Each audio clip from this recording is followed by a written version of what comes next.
സമസ്ത കേരള ജമിയത്തുൽ ഖുതുബ സംസ്ഥാന general secretary സ്ഥാനം രാജിവെച്ചതിൽ വിശദീകരണവുമായി നാസർ ഫൈസി കൂടത്തായി. തന്നെ പുറത്താക്കിയതല്ല, വിമർശനം വന്നതുകൊണ്ട് ധാർമ്മികത ഉയർത്തി രാജിവെച്ചതാണ്. മാനദണ്ഡങ്ങൾ പാലിക്കാതെയാണ് തനിക്കെതിരെ അവിശ്വാസ പ്രമേയം കൊണ്ടുവന്നത്. സാദിഖ് അലി ശിഹാബ് തങ്ങളെ അടക്കം അധിക്ഷേപിക്കുന്നവർ ഇപ്പോഴും ഉത്തരവാദിത്വപ്പെട്ട സ്ഥാനങ്ങളിൽ തുടരുന്നുണ്ടെന്നും നാസർ ഫൈസി കൂടത്തായി പറഞ്ഞു. പിന്നെ ഒരു പ്രമേയം അവതരിപ്പിച്ചു, പുറത്താക്കാൻ തീരുമാനിച്ചു, പാസാക്കി എന്ന് പറയുന്ന ഒരു പ്രോപ്പഗണ്ട തികച്ചും അബദ്ധമാണ്, തെറ്റിദ്ധാരണാജനകമാണ്. അഭിപ്രായ വ്യത്യാസം ഉണ്ടായ സ്ഥിതിക്ക് ധാർമ്മികത മനസ്സിലാക്കിക്കൊണ്ടാണ് അന്നു തന്നെ യോഗം കഴിഞ്ഞ പാടെ പല ആളുകളുമായി ഞാൻ ആലോചിക്കുകയും ബഹുമാനപ്പെട്ട സമസ്ത പ്രസിഡന്റ് ജമിയത്തുൽ ഖുതുബയുടെ പ്രസിഡന്റ് സമസ്തയുടെ ട്രഷററായ കൊയ്യോട് ഉമർ മുസ്ലിയാർക്ക് എന്റെ രാജിക്കത്ത് ഞാൻ സമർപ്പിക്കുകയും അദ്ദേഹത്തിന് അനുമതി വാങ്ങിയ ശേഷം ഞാൻ ഒഴിയാണ് എന്ന് പറഞ്ഞതിന് ശേഷം അദ്ദേഹം കൂടി സമ്മതിച്ചതിന് ശേഷമാണ് ഞാൻ രാജിക്കത്ത് അദ്ദേഹത്തിന്. ഷബീർ ഒമർ വിവരങ്ങൾ നൽകും. ഷബീർ, രാജിവെച്ചതിൽ എന്ത് വിശദീകരണമാണ് നാസർ ഫൈസി നൽകുന്നത്?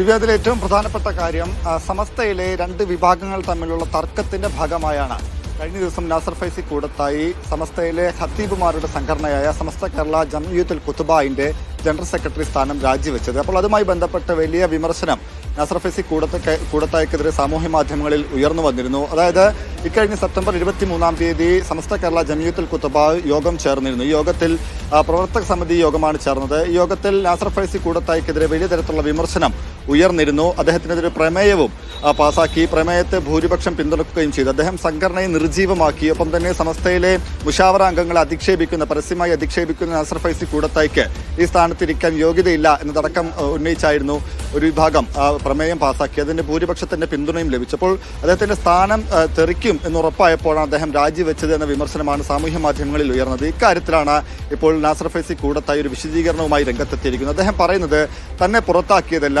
മാത്രവുമല്ല തനിക്കെതിരെ പുറപ്പെടുവിച്ചു അല്ലെങ്കിൽ തനിക്കെതിരെ അവതരിപ്പിച്ചു എന്ന് പറയപ്പെടുന്ന പ്രമേയം അത് സാധുതയില്ല, നിയമപരമായി സാധുതയില്ല. കാരണം അത് പ്രമേയം അവതരിപ്പിച്ചയാൾ തന്നെ അത് ആ പ്രമേയത്തിൽ ഒപ്പിട്ടിട്ടില്ല. ഒപ്പം തന്നെ ആ യോഗത്തിന്റെ മിനിറ്റ്സിലും ഈ പ്രമേയവുമായി ബന്ധപ്പെട്ട കാര്യങ്ങൾ ഉൾപ്പെടുത്തിയിട്ടില്ല. അപ്പോൾ അത്തരത്തിലുള്ള പ്രമേയത്തിന് സാധുതയില്ല, അത് നിലനിൽക്കില്ല എന്ന വാദമാണ് പ്രധാനമായും നാസർ ഫൈസി കൂടത്തായി ഉന്നയിക്കുന്നത്. താൻ രാജിവെച്ചത് തനിക്കെതിരെ സ്വാഭാവികമായും വിമർശനം വന്നപ്പോൾ തനിക്കെതിരെ ഉണ്ടായ വിമർശനത്തിൽ ധാർമ്മികമായ ഉത്തരവാദിത്തം ഏറ്റെടുത്താണ് താൻ സ്ഥാനം രാജിവെക്കുന്നത്. അത് അക്കാര്യമാണ് ഈ രാജിക്കത്തിൽ ഉന്നയിച്ചതെന്നാണ് നാസർ ഫൈസി വിശദീകരിക്കുന്നത്. ഒപ്പം തന്നെ അദ്ദേഹം ഗുരുതരമായ ചില ആരോപണങ്ങൾ കൂടി ഇന്നത്തെ വിശദീകരണത്തിൽ ഉന്നയിച്ചിട്ടുണ്ട്. അതിൽ ഏറ്റവും പ്രധാനപ്പെട്ട കാര്യം സമസ്ത മുഷാവറ അംഗങ്ങളെയും ഒപ്പം തന്നെ പാണക്കാട് സാദിഖ് അലി ശിഹാബ് തങ്ങളെയും എല്ലാം തന്നെ പരസ്യമായി അധിക്ഷേപിക്കുന്ന പലരും സമസ്തയുടെ പോഷക ഘടകങ്ങളിൽ ഭാരവാഹികളായി ഇരിക്കുന്നുണ്ട്. ഇവർക്കെതിരെ നടപടി വേണമെന്ന് താൻ നേരത്തെ ആവശ്യപ്പെട്ടതാണ്.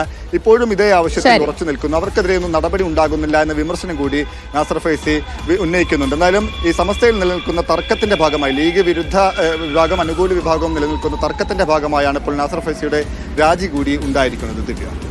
ധാർമ്മികത ഉയർത്തിപ്പിടിച്ചുകൊണ്ടാണ് താൻ രാജിവെച്ചത് എന്നാണ് നാസർ ഫൈസിയുടെ വിശദീകരണം. ഷബീർ ഒമറാണ് വിവരങ്ങൾ നൽകിയത്.